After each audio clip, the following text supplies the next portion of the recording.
उधर से चिता पर रखा हुआ था अंतिम संस्कार करने के लिए। जो ही परमात्मा ने आत्मा को दोबारा प्रवेश किया, वो बंधन जो ऊपर बांध रखे थे वो अपने आप टूट गए। हलचल हुई शरीर में, खड़ा हुआ, और जो देखा हुआ था वो लोक, वो वाणी मालिक ने गरीबदास जी के हृदय में अपना वो ज्ञान दोबारा फीड कर दिया। क्योंकि दाता को पता था कि काल के दूत मेरे मार्ग में आएंगे, मेरे ज्ञान को कुछ बिगाड़ देंगे, कबीर सागर वाले को। उसकी पूर्ति गरीबदास जी के द्वारा करवा दी परमात्मा ने। और कबीर सागर में लिख रखा है कि 12वां पंथ आओगा जो गरीबदास जी का, संवत 1774 में मेरी वाणी फिर प्रगट होएगी, मेरी महिमा। और फिर उस 12वें पंथ में, ये 12 पंथ तक तो ऐसे ही है, ये भक्ति नहीं कर सकते क्योंकि इनका समझ ना हो या कहानी। 12वें पंथ में फिर आगे चल के हम आएंगे और सब पंथों को मिटाकर एक ही पंथ चलाएंगे।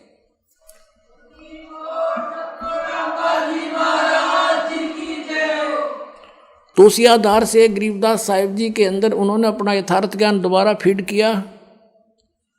उन्होंने वो वाणी बोली और एक गोपाल दास नाम के दादूपंथी एक भक्त ने, एक साधु ने वो लिपिबद्ध की, वो जो आज हमारे पास उपलब्ध है। अपने आत्माओं परमात्मा आए थे 600 वर्ष पहले। उन्होंने जो लीलाएं की थी वो गरीबदास साहिब जी ने पुनः वैसे ही चित्रण की जैसे तुलसीदास जी हुए हैं, जो भगवान विष्णु के उपासक थे। उन्होंने श्री रामचंद्र जी की जीवनी रामायण जो कहलाती है, वो लाखों वर्ष पहले जो भी घटना घटी थी, अब कलयुग के अंदर अपनी दिव्य दृष्टि से देखकर अपनी लैंग्वेज में, अपनी भाषा में, चौपाइयों में, संत भाषा में दोबारा ज्यों की त्यों लिपिबद्ध कर दी। वह सही है, उसी को आज वही मान्य है पूरे हिंदू समाज को, वही पढ़ रहे हैं। ऐसे ही आदरणीय गरीबदास साहिब जी को भी परमात्मा ने या दिव्य दृष्टि दी थी।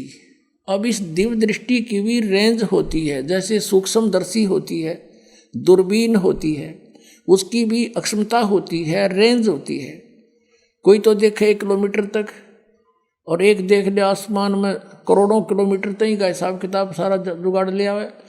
ऐसे गरीबदास साहिब जी की जो दिव्य दृष्टि थी वह इन सब से स्ट्रॉन्ग थी। तो गरीबदास साहिब ने वैसे ही कबीर परमेश्वर की महिमा अपने कर कमलों द्वारा अपने मुखारविंद से उच्चारण की और गोपाल दास ने लिपिबद्ध की। अब परमात्मा ने हमें क्या बताया?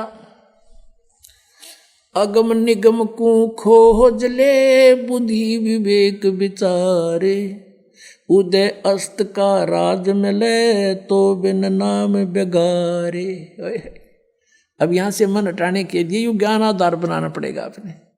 कहते हैं परमात्मा, गरीबदास साहिब कह रहे हैं भगवान ने ऐसा बताया है कि जैसे तुम कुछ भविष्य का अगम निगम भविष्य के विचार करो और बुद्धि से सोचो थोड़ा सा कि उदय अस्त का राज मिले तो बिन नाम बेगार।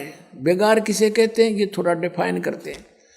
पहले समय में हम छोटे छोटे थे तब हमारे गांव से लाखन माजरा गांव तक एक 3 व्हीलर आया करता। पहले ये पेट्रोल के चाले थे, ये बड़े बड़े, और 2-3 चला करते थे।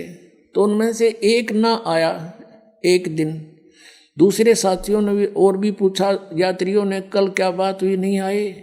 वो कह रहा था कल मैं बेगार में फंस गया। बेगार क्या थी कि पुलिस वाले पकड़ ले जाया करते इनको, पर इनके पास कन्वेंस थे नहीं। कहीं रेड लगानी होती, कोई पकड़ना होता, किसी के छापे मारने होते तो किसी भी व्हीकल वाले को पकड़ ले जाते। वो अपने पल्ले से तो तेल डालता अपने पास से, और 1 मिनट की फुर्सत नहीं, वहाँ चल वहाँ चल वहाँ चल, खेतों में गए चल, किधर दूसरे गांव में। नू कह रहा था सारा दिन शाम ने पकड़ा था, अगले 12 बजे छोड़ा मुझे, और 200 रुपये का तेल घर तक खर्च कराया। उस समय तो 200 रुपये 20,000 के बराबर थे,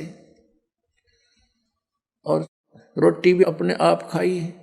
ये उसको बेगार कहा करते हुए, बेगार का मतलब है कि अपना तो जेब तक खर्च हुए और 1 मिनट की फुर्सत नहीं, मारो मार रहे। तो कहते हैं अगम निगम को खोज ले बुद्धि विवेक विचार, उदय अस्त का राज मिले तो बिन नाम बेगारे।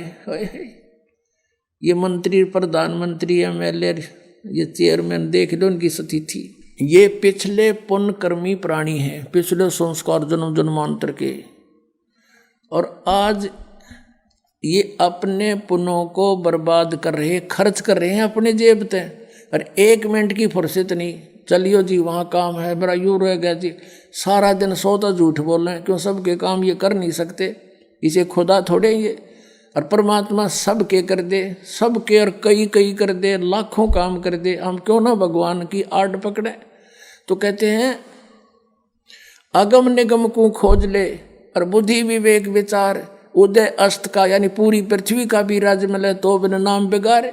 अगर भक्ति नहीं है तो बेगार कर रहे हो, अपना जीवन व्यर्थ नष्ट कर रहे हो, अपना पुण्य खत्म कर रहे हो।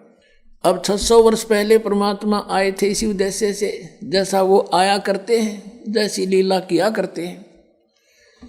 उस समय हिंदू और मुसलमानों को दोनों को समझाया करते थे। काजियों को और मुल्लाओं को कहते थे कि तुम यथार्थता से परिचित नहीं हो, आप जी अपनी कुरान से भी परिचित नहीं हो। और हिंदुओं के गुरु ऋषि महर्षि मंडलेश्वर ब्राह्मणों को कहा करते थे कि तुम लोक वेद सुना रहे हो, तुम भ्रमित कर रहे हो, शास्त्र विरुद्ध साधना करवा रहे हो, इनका जीवन नाश कर रहे हो, तुम इनको भूत पुजवा कर भूत बनवा रहे हो, तुम अपने ग्रंथों से भी आप परिचित नहीं हो। पुणात्माओं, जैसे मुसलमानों को ये अपना भ्रम है कि हम सही साधना कर रहे हैं, और वो हिंदुओं को मुसलमान जबरदस्ती भी बनाया करते थे, ज्ञान से भी कोशिश करते थे किसी तरह ये हमारे मार्ग को स्वीकार करें, हमारा श्रेष्ठ मार्ग है। और ये सोचा करते थे कि ये अन्य देवताओं की पूजा करते हैं, अन्य फरिश्तों की, और इनको इनसे कुछ लाभ नहीं होना, और हम जो साधना करते हैं वो भगवान की करते हैं, अल्लाह की, और उसकी साधना से सभी सुख होते हैं। इस उद्देश्य से मुसलमान बनाना शुरू किया था कि इनका कल्याण हो जाएगा। अब पुण्यात्माओं, अब कुरान शरीफ के अंदर सूरत फुरकानी है, उसका नंबर 25 है, और आयत नंबर 52 से लेकर 59 में जिस अल्लाह ने कुरान शरीफ का ज्ञान दिया वो मुसलमानों का गॉड है, वो उनका अल्लाह है, उनका परमात्मा है। और वो कह रहा है किसको? हजरत मोहम्मद को, कि हे मोहम्मद, हे नबी, तू इन काफिरों का कहा ना मानना। काफिर कौन? जो कबीर परमात्मा को नहीं मानते, वो कबीर परमात्मा को नहीं मानते। और मैं तुझे इन कुरान शरीफ के अंदर जो गाइडलाइन दे रहा हूँ, हिदायत दे रहा हूँ, इनको तू पक्का मानना और इनके साथ संघर्ष करना। कबीर के लिए, कबीर इज गॉड, अल्लाहु अकबर। जिहाद का मतलब लट्ठम लट्ठा होना नहीं। तू इनकी बात मत मानना, चाहिए तूने परेशान करें या ये ना मानने पर तू मत मानना इनकी बातों को, ऐसे संघर्ष करना।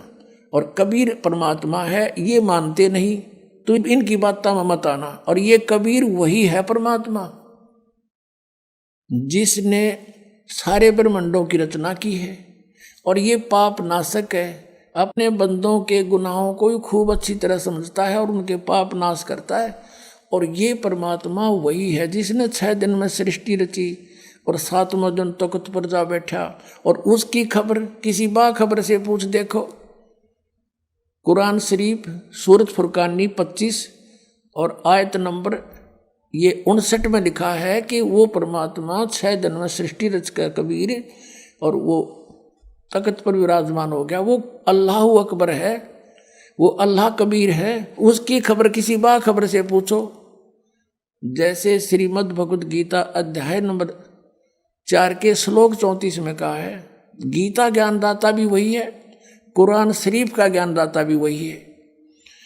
वो अर्जुन को कह रहा है कि अर्जुन, तू उस तत्व ज्ञान को जो भगवान ने स्वयं आकर ज्ञान दिया है, वो तत्व ज्ञान है, उसको किसी तत्वदर्शी संतों के पास जाकर समझ, मैं नहीं जानता। और यही कुरान शरीफ बोलने वाला मुसलमानों वाला अल्लाह कह रहा है कि उस कबीर नामक अल्लाह की, उस अल्लाह अकबर की खबर किसी बाखबर से पूछ देखो। तो इसका मतलब है कुरान शरीफ का ज्ञान देने वाला अल्लाह भी उससे बेखबर है, उसका खबर नहीं है उसको। तो वो कंप्लीट नॉलेज कैसे होगा? जो मुसलमान ये सोचा करते हैं हमारा सुप्रीम साधना है, तो अब है ये सबकी सुप्रीम साधना जो दास आपको बता रहा है, और इसके करने से सबका मोक्ष होगा।